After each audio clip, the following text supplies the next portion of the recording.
Right, good day. So, I have a tiny little slither of sun for a couple of minutes. So, I thought I would take this chance to do a podcast. This is number 6 of the Perspective podcast, the show where everything's made up and the points don't matter. As you can see, I'm still in my snow jacket because it's still cold. But, anyways, life goes on, as they say in the classics. So, today's little chat. I was thinking about the concept of anger and that type of emotion that all human beings feel at one time or another in their lives. And I suppose some might just feel it more frequently than others. And to talk about what I think the main source of that is, not so much from a hi-fi academic perspective, but just from an average man in the street / walking down a park in the middle of nowhere. Actually, it's the back of my house, but from that perspective, a very layman perspective.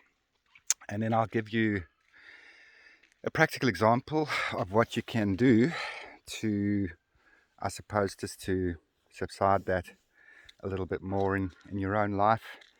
I think it's especially valid at this point in time because a lot of us are operating from a perspective that could lead to a sort of just continued level of anger. And you know that anger is not good. It doesn't feel good. It carries a lot of stuff with it. And it doesn't serve any purpose in your life, really. But like I said, it is a natural human emotion. So maybe this is just more about awareness than anything else.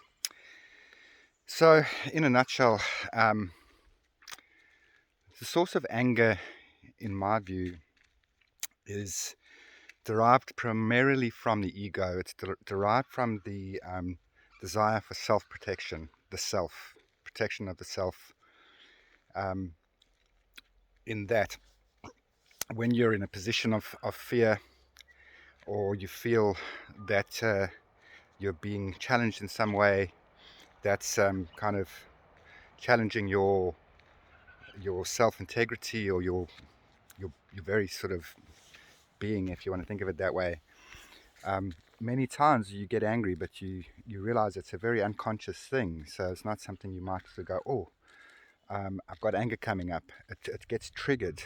It gets triggered by events. It gets triggered by interactions, maybe with people. And so this word triggered is really important.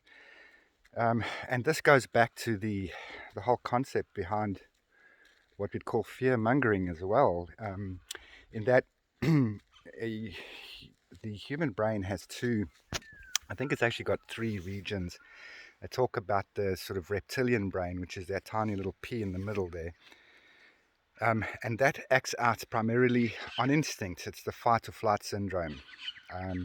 And so, it's a self-protective mechanism. It's very primitive. It's kind of how we would have survived back in, 10 million years ago. And then you've got the mammalian brain, which is probably more conscious. The reptilian brain's more subconscious in its nature. And so the key difference between the two is the speed at which they operate. So you could think of it like I don't know if you know the computer terms going back, and I'm talking way back. You could think of it the difference between like a XT computer, one of the first ones that ever came out, home computer, versus a Pentium. It's like 5 generations later. This difference in speed is probably like 100 times faster. And so the reptilian brain reacts and receives information, responds much quicker than the mammalian brain, which is kind of more slumberly and takes time to think about things and rationale and those sorts of things. And because of that very fact, it's very often what happens is you find yourself in a position where you're feeling something. Let's talk about anger for today.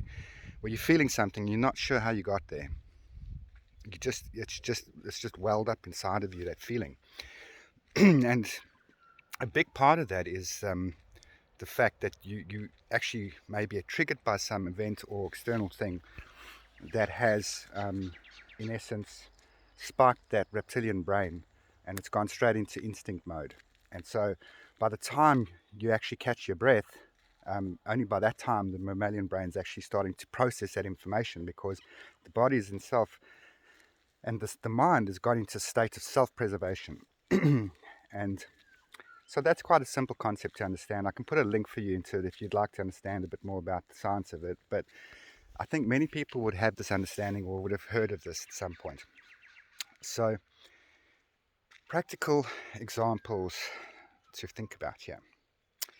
One comes from a book. I'll make it very short, but it is practical.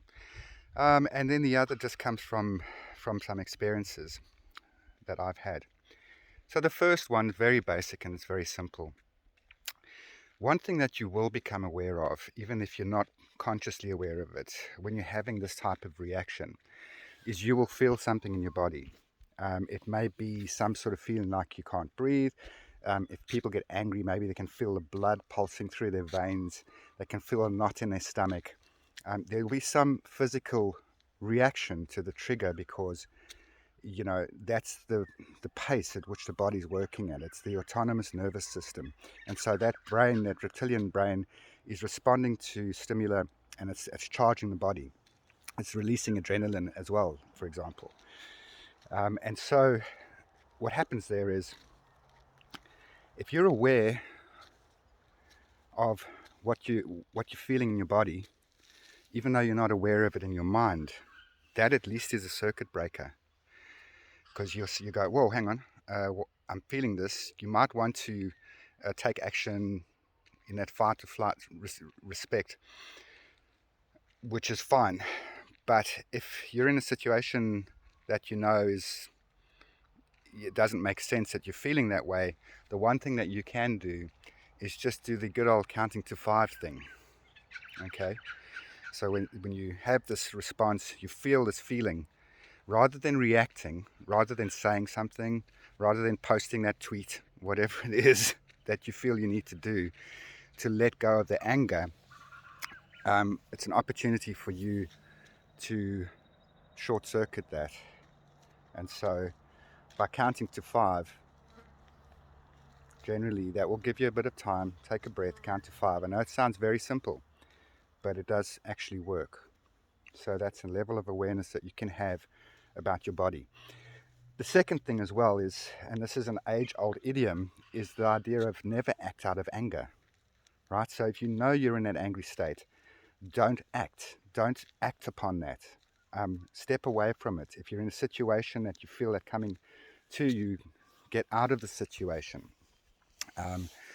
Go for a walk or whatever it is that you need to do, but don't fixate on that. Just pull that circuit breaker, and you'll find the more you do that, the more you become aware of it, and the more natural it becomes to you to, I suppose, not have to carry that negative emotion. Because ultimately, whether you act, if it does arise as one thing, it's normal, but acting upon it normally leads to other things that are very not self-preserving, ironically.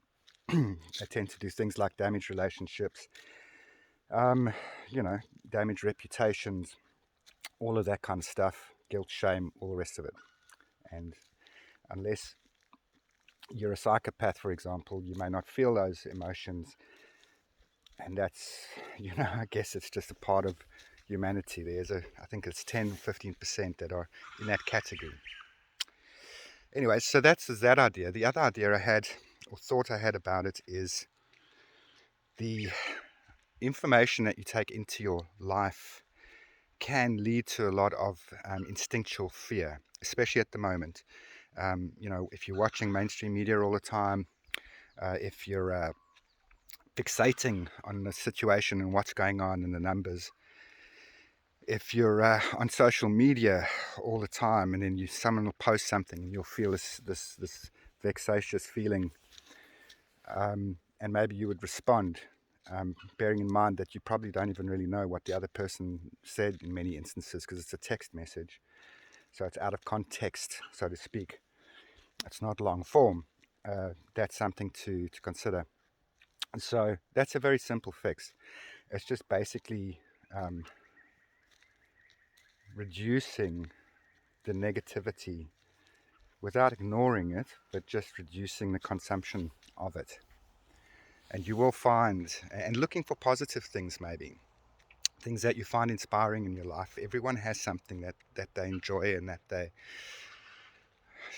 you know, that they kind of resonate with. So try and find those things, go back in time if you need to. And nurture yourself.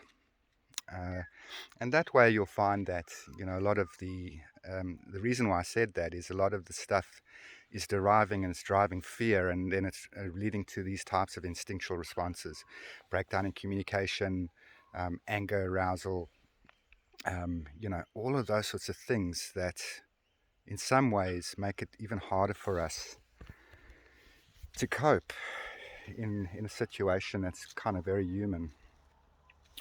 So hopefully that helps you. I know it's something I've been doing for a long time, and the more you practice it, the more you'll begin to feel like it's just normal. It's not something that you're suppressing your anger or anything like that. You're actually learning to, I suppose, manage your emotions in some way. That's all for today. Have a good day wherever you are. Peace and love.